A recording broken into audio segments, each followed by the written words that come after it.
Welcome to code చిట్టు. ఈ వీడియోలో మనం JNTU Kakinada R23 regulation సంబంధించి ఫస్ట్ ఇయర్లో ఉన్న common subject introduction to programming chapter 1 2 marks questions గురించి డిస్కస్ చేద్దాం. ఇప్పుడు first question, what are the essential steps in the development of an algorithm? Algorithm develop చేయటం అంటే ఒక ప్రాబ్లంకి క్లియర్ సొల్యూషన్ ఫైండ్ అవుట్ చేయటం. అందులో first step problem definition. Problem exactly ఏంటో అర్థం చేసుకోవాలి. Next input and output identification. ఏమి ఇన్పుట్ తీసుకోవాలి, ఏమి అవుట్పుట్ కావాలని డిసైడ్ అవ్వాలి. Then logic design. Problem solve చేయడానికి స్టెప్ బై స్టెప్ లాజిక్ రాసుకోవాలి. After that step sequencing. Steps correct ఆర్డర్లో అరేంజ్ చేయాలి. Finally verification. అల్గారిథం కరెక్ట్గా వర్క్ అవుతుందా అని టెస్ట్ చేయాలి. ఇప్పుడు second question, define flow chart, explain with an example. Flow chart అంటే గ్రాఫికల్ రిప్రజెంటేషన్ ఆఫ్ అల్గారిథం. అల్గారిథంని బాక్సెస్ అండ్ యారోస్తో డ్రా చేయటం flow chart. Process box, decision box, input output symbols use చేస్తాం. ఎగ్జాంపుల్, నెంబర్ ఈవెనా order check చేయాలి అంటే decision బాక్స్లో n mod 2 equal to జీరోనా కాదో చెక్ చేయాలి. n mod 2 equal to zero అయితే ఈవెన్ అని ప్రింట్ అవుతుంది, లేదా ఆడ్ అని ప్రింట్ అవుతుంది. ఫ్లో చార్ట్ అనేది లాజిక్ని ఈజీగా అర్థం చేసుకోవడానికి యూజ్ అవుతుంది. ఇప్పుడు next question, write the general structure of C program. C ప్రోగ్రామ్లో కాన్స్టెంట్ స్ట్రక్చర్ ఉంటుంది. ఫస్ట్ డాక్యుమెంటేషన్ సెక్షన్, అంటే అందులో name of the programmer, purpose of the program, వీటి గురించి రాస్తాం. Then include header files. Next define constants. After that define global variables. Next main function ఉంటుంది. Program execution ఎప్పుడూ కూడా మెయిన్ ఫంక్షన్తో స్టార్ట్ అవుతుంది. Finally user define functions. ఈ structure follow అవ్వాలని సి కంపైలర్ ఎక్స్పెక్ట్ చేస్తుంది. Next question, what is an variable? Illustrate with an example. Variable అంటే memory location to store data. Program run అయ్యే టైంలో డేటా చేంజ్ అవ్వచ్చు. Example, int x equal to 10. X అనే వేరియబుల్లో 10 store అవుతుంది. తర్వాత ఎక్స్ ఈక్వల్ టు 20 చేస్తే వాల్యూ కూడా చేంజ్ అవుతుంది. అందుకే వేరియబుల్ అనే నేమ్ వచ్చింది. It varies during execution. Next question, define keyword, constant and identifier. Keyword అంటే ప్రోగ్రామింగ్ లాంగ్వేజ్లో ఆల్రెడీ రిజర్వ్ చేసిన వర్డ్స్, అంటే ప్రీ డిఫైన్డ్ వర్డ్స్. ఎగ్జాంపుల్, ఇంట్, ఫ్లోట్, ఇఫ్, ఎల్స్, అవి కీవర్డ్స్. అలానే కాన్స్టెంట్ అంటే ఏదైతే వాల్యూ ప్రోగ్రామ్ ఎగ్జిక్యూషన్లో చేంజ్ అవ్వకుండా ఉంటుందో దాన్ని మనం కాన్స్టెంట్ అంటాం. Example, pi is equal to 3.14. Identifier అంటే వేరియబుల్ కానీ ఫంక్షన్కి కానీ యూజర్ ఇచ్చే నేమ్నే మనం ఐడెంటిఫైయర్ అంటాం. Example, marks. Next question, what are the rules to define and identifier? Identifier అంటే ప్రోగ్రాంలో ఉన్న వేరియబుల్స్ కానీ ఫంక్షన్స్ కానీ అరేస్ కానీ యూజర్ ఇచ్చే నేమ్ని మనం ఐడెంటిఫైయర్ అంటాం. Example, total, marks, some, like that. Rules, identifier name పెట్టడానికి మనం కొన్ని రూల్స్ ఫాలో అవ్వాలి. ఫస్ట్ లెటర్ అనేది లెటర్ కానీ అండర్ స్కోర్తో స్టార్ట్ అవ్వాలి. డిజిట్స్ కానీ అండర్ స్కోర్ కానీ లెటర్స్ కానీ యూజ్ చేయొచ్చు. స్పేసెస్ ఉండకూడదు. కీవర్డ్స్ యూజ్ చేయకూడదు. కరెక్ట్ నేమ్ అనేది ఉంటే ప్రోగ్రామ్ రీడబుల్గా ఉంటుంది. Next question, list out the primitive data types.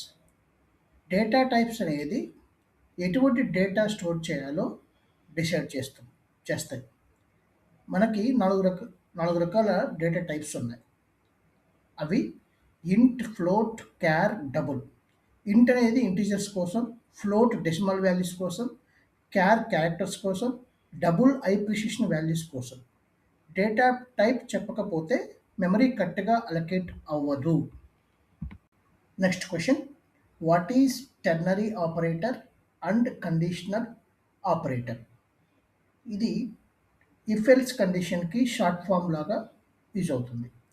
Syntax ఏంటంటే condition, question mark, value 1 colon value 2. ఎలా వర్క్ అవుతుందంటే కండిషన్ ట్రూ అయితే వాల్యూ 1 ఎగ్జిక్యూట్ అవుతుంది, కండిషన్ ఫాల్స్ అయితే వాల్యూ 2 ఎగ్జిక్యూట్ అవుతుంది. Example, max equal to A greater than B, ఇది condition. A greater than be true అయితే ఏ అనే వాల్యూ అసైన్ అవుతుంది లేదా బి అనే వాల్యూ అసైన్ అవుతుంది. దీన్ని మనం డిసిషన్ మేకింగ్ కోసం యూజ్ చేస్తాం. Next question, name few preprocessor directives. Preprocessor directives అనేవి యాష్ సింబల్తో స్టార్ట్ అవుతాయి. ఇవి కంపైలేషన్ ముందు ఎగ్జిక్యూట్ అవుతాయి. ఎగ్జాంపుల్స్, యాష్ ఇంక్లూడ్ అంటే హెడర్ ఫైల్స్ని డినోట్ చేయడానికి చూపిస్తాం. యాష్ డిఫైన్ అనేది కాన్స్టెంట్ కోసం ఇచ్చేస్తాం. Hash if and hash end if అనేవి కండిషన్స్. కంపైలర్కి కోడ్ ప్రిపేర్ చేయటం వీటి పని. Next question, what is a translator? Define a compiler. ఇందులో సెకండ్ క్వశ్చన్ కూడా ఉంది. What is the difference between compiler and interpreter? Translator అంటే అదొక సాఫ్ట్వేర్. ఆ సాఫ్ట్వేర్ హై లెవెల్ లాంగ్వేజ్ని మిషన్ లెవెల్ లాంగ్వేజ్గా కన్వర్ట్ చేస్తుంది. కంపైలర్, ఇంటర్ప్రిటర్ రెండు కూడా ట్రాన్స్లేటర్సే. కంపైలర్ అనేది ప్రోగ్రామ్ మొత్తం ఒకేసారి ట్రాన్స్లేట్ చేస్తుంది. ఇంటర్ప్రిటర్ అనేది లైన్ బై లైన్ ట్రాన్స్లేట్ చేస్తుంది. కంపైలర్కి ఎగ్జాంపుల్ సి కంపైలర్, ఇంటర్ప్రిటర్కి ఎగ్జాంపుల్ పైథాన్ ఇంటర్ప్రిటర్. డిఫరెన్సెస్ వచ్చేసి కంపైలర్ ప్రోగ్రామ్ మొత్తం ఒకేసారి ట్రాన్స్లేట్ చేస్తుంది, interpreter line by line translate చేస్తుంది. కంపైలర్ ఫాస్ట్గా ఉంటుంది, ఇంటర్ప్రిటర్ స్లోగా ఉంటుంది. Next question, what is a syntax error? Syntax error అంటే ప్రోగ్రాంలో ఉన్న grammar mistakes. Language rules follow కాకపోతే సింటాక్స్ ఎర్రర్ వస్తుంది. Example, printf brackets double quotes hello ఇలా రాస్తే మనకి ప్రోగ్రామ్ రన్ అవ్వదు, సింటాక్స్ ఎర్రర్ వస్తుంది. ఎందుకంటే సెమీకోలన్ మిస్ అయింది కాబట్టి. అలానే ఏదైతే మనం ప్రోగ్రామ్ రాసేటప్పుడు రూల్స్ ఫాలో అవ్వమో అప్పుడు మనకి సింటాక్స్ ఎర్రర్ వస్తుంది. Next question, write an example type conversion statement. Type conversion అంటే ఒక డేటా టైప్ని ఇంకో డేటా టైప్కి మార్చడం. సిలో ఇది టైప్ కాస్టింగ్ అని కూడా అంటారు. Example, float x is equal to float a divide by b. ఇక్కడ ఏ అనేది ఇంటీజర్. ఏని మనం ఫ్లోట్గా మార్చకపోతే అప్పుడు డివిజన్ కరెక్ట్గా డెసిమల్ రిజల్ట్ రాదు. అందువల్ల ఇంటీజర్ ఏని మనం ఫ్లోట్గా కన్వర్ట్ చేస్తే అప్పుడు డెసిమల్ రిజల్ట్ అనేది కరెక్ట్గా వస్తుంది. ఇది example. Next question, name important features of C programming. C programming అనేది చాలా సింపుల్గా ఉంటుంది, ఫాస్ట్గా ఉంటుంది. It is portable and it is structured. It is having rich in library. ఇవి సి ప్రోగ్రామింగ్ యొక్క important features. Next question, define program counter. Program counter అంటే సిపియూలో రిజిస్టర్. అది నెక్స్ట్ ఇన్స్ట్రక్షన్ అడ్రస్ని స్టోర్ చేస్తుంది. ఎగ్జిక్యూషన్ టైంలో సిపియు ఏ ఇన్స్ట్రక్షన్ రన్ చేయాలో ప్రోగ్రామ్ కౌంటర్ డిసైడ్ చేస్తుంది. Without program counter programme flow possible కాదు.